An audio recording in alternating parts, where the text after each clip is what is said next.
थे कि यहाँ का रहस्य बताना, ये शिवलिंग का क्या रहस्य है, ये पूरा मंदिर में जो भी लगा हुआ है उसका क्या रहस्य है। तो ये जो मंदिर है ये पवित्र प्रवृत्ति मार्ग की निशानी है। जो शिवलिंग है वो पवित्र प्रवृत्ति मार्ग की निशानी है, उसका सिंबल है। ठीक है। कई लोग समझते हैं कि अर्धनारेश्वर, जो अर्धनारेश्वर होते हैं, वो जो किन्नर होते हैं उनको बोलते हैं अर्धनारेश्वर होते हैं। वो अर्धनारेश्वर नहीं है। अर्धनारेश्वर माना शिवलिंग। कैसे? भक्ति मार्ग में कई लोग ऐसा भी बोलते हैं कि जो नीचे जलाधारी है वो स्त्री का रूप है और ऊपर जो है वो पुरुष का रूप है, ऐसे करके भी बताते हैं। तो बाबा ने कहा ये भी सही नहीं है। तो सही क्या है? जो जलाधारी है वो धरणी है, धरती है, और आकाश क्या है? आकाश पिता है। माना वो हद की मैं बात कर रहा हूँ, उसमें आप बेहद में लेना। ये जो धरणी है नीचे की, जो आदि शक्ति है, यहाँ पे आप स्त्री पुरुष में नहीं लेना। धरती और आकाश का मिलन माना पुरुष और प्रकृति का मिलन, पवित्र प्रवृत्ति मार्ग की वो निशानी है।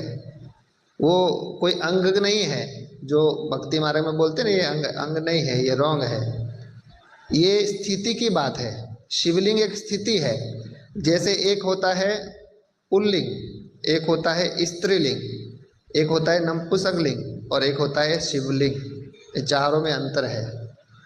पुल्लिंग जो होता है वो पुरुष चोला होता है और वो पुरुष चोला स्त्री से आकर्षित होता है।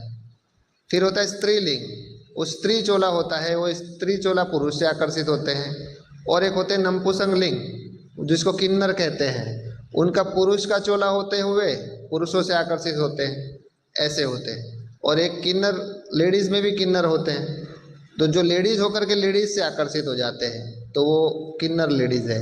तो वो हो गए नपुंसकलिंग कहेंगे उसको, ट्रांसजेंडर इंग्लिश में कहते हैं। और शिवलिंग इनसे भी, तीनों से भी ऊपर की स्टेज है। कौन सी स्टेज है? शिवलिंग। शिवलिंग माना, शिव माना कल्याणकारी है ना, ऐसे बोलते हैं ना, संस्कृत वर्ड से कल्याणकारी। शिवलिंग किसको कहेंगे? शिवलिंग माना एक आत्मा की स्टेज है, आत्मा की एक डिग्री है। कैसे? जब आप पुरुष चोले में हैं और कोई स्त्री चोले में है, बाबा कहते हैं ना पवित्र प्रवृत्ति मार्ग किसे कहते हैं? अव्यक्तवाणी में बोला है वृत्ति से परे रहने का मार्ग। प्रवृत्ति मार्ग किसको कहा है? वृत्ति से परे रहने का मार्ग। कौन सी वृत्ति से परे रहने का मार्ग? पुरुष चोले में पुरुष वृत्ति होती है, स्त्री चोले में स्त्री वृत्ति होती है। जब आपकी आत्मा की स्टेज, ना आपके अंदर पुरुष वृत्ति रहे ना आपके अंदर स्त्री की वृत्ति रहे, दोनों वृत्ति से जब हम परे हो जाते हैं, माना हमको सब एक समान नजर आते हैं, स्त्री पुरुष अलग अलग। जैसे शिव बाबा को ना स्त्री नजर आती है ना पुरुष, वो क्या देखते हैं? आत्मा देखते हैं। तो पवित्र प्रवृत्ति मार्ग माना वृत्ति से परे रहने का मार्ग, माना पुरुष वृत्ति से परे, स्त्री वृत्ति से परे। तो बाबा दोनों वृत्ति से परे हैं, दोनों वृत्ति से परे। हम देह भान में होते हैं तो हमारे अंदर पुरुष वृत्ति होती है, जो स्त्री भान में रहती है तो उसके अंदर स्त्री वृत्ति रहती है। तो उस जब ये स्थिति आ जाती है हमारी, तब हम अर्धनारेश्वर कहे जाते हैं। अर्धनारेश्वर माना ना पुरुष वृत्ति है हमारे अंदर ना स्त्री की वृत्ति है, दोनों का बैलेंस हो गया, मिक्स हो गए। जैसे भाई जी ने बताया ना कि संस्कार मिल गए, दो होते हुए भी एक हो गए। तो हमारी जो प्रवृत्ति एक तो हो गई, ये आत्मा और ये शरीर।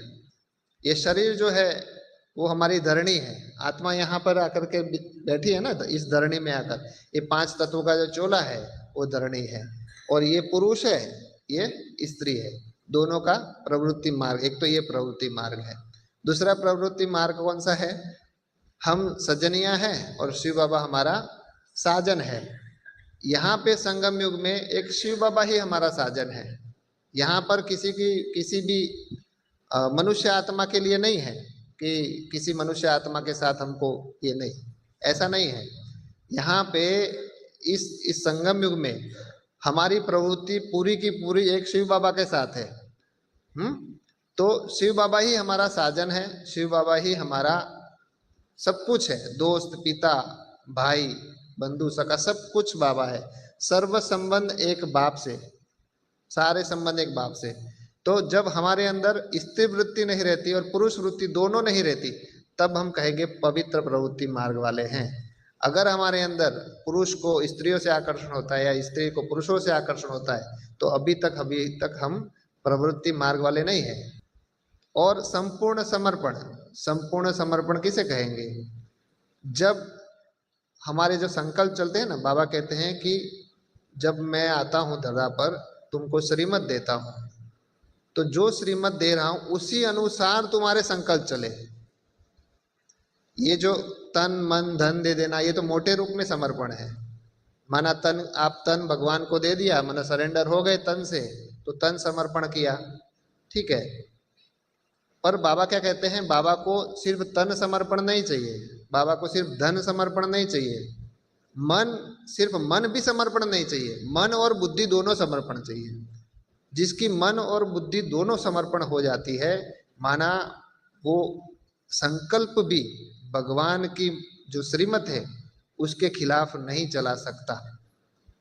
यह है संपूर्ण समर्पणता की निशानी। हर संकल्प बाबा के अनुसार चले। अगर बाबा के, जैसे बाबा ने बोला है कि भोजन, जैसे भट्टी में भोजन कम खाना है, और हम मान लो भोजन की मात्रा हम बढ़ा रहे हैं, अपने मन से बढ़ा रहे हैं ना, अपने संकल्पों से बढ़ा रहे हैं, तो फिर उसको समर्पण कहेंगे? बिल्कुल समर्पण नहीं है। बाबा ने कहा है मोबाइल आपको जमा करा देना है, फिर भी हम छुपा छुपा के रखेंगे, तो समर्पण कहेंगे उसको? बिल्कुल समर्पण नहीं कहेंगे। वैसे अगर सूक्ष्म में आप जाओगे, चेक करोगे, क्या मैं हर संकल्प बाबा की श्रीमत के अनुसार चलता हूँ? जैसा बाबा चाहता है वैसे मैं संकल्प करता हूँ? जब यहाँ इस लेवल तक हम अगर चेकिंग करेंगे और फिर उसको चेंज करेंगे, तब हम जल्दी ही संपूर्ण बन पाएंगे, जल्दी ही हम अर्धनारेश्वर बन जाएंगे, जल्दी ही हम बाप समान यानी शिवलिंग के समान बन जाएंगे। कैसे? बाप समान यानी शिवलिंग के समान बना। हमको शिवलिंग के समान बनना है, इसलिए बाबा बोलते हैं ना, बाप समान बनो, बाप समान बनो। तो बाबा कैसा है? उसको ना पुरुष लिंग कहेंगे ना स्त्रीलिंग कहेंगे, उसको अर्धनारेश्वर भी कहते हैं और उसको शिवलिंग भी कहते हैं। लिंग माना चिन्ह, बोलते सबको मालूम है, लिंग का मतलब होता है चिन्ह। तो ना वो पुरुष का चिन्ह है ना वो स्त्री का चिन्ह है, दोनों की वृत्ति से परे है। इसलिए बाबा बोलते हैं सबसे बड़ा गृहस्थी मैं हूँ। शिव बाबा क्या बोलते हैं? सबसे बड़ा गृहस्थी मैं हूँ, सबसे बड़ा पवित्र प्रवृत्ति मार्ग वाला मैं हूँ। क्यों ऐसा बोलते हैं बाबा? क्योंकि बाबा के अंदर ना स्त्री की वृत्ति है ना पुरुष की वृत्ति है, इसलिए बाबा कभी किसी से भी आकर्षित नहीं होता है।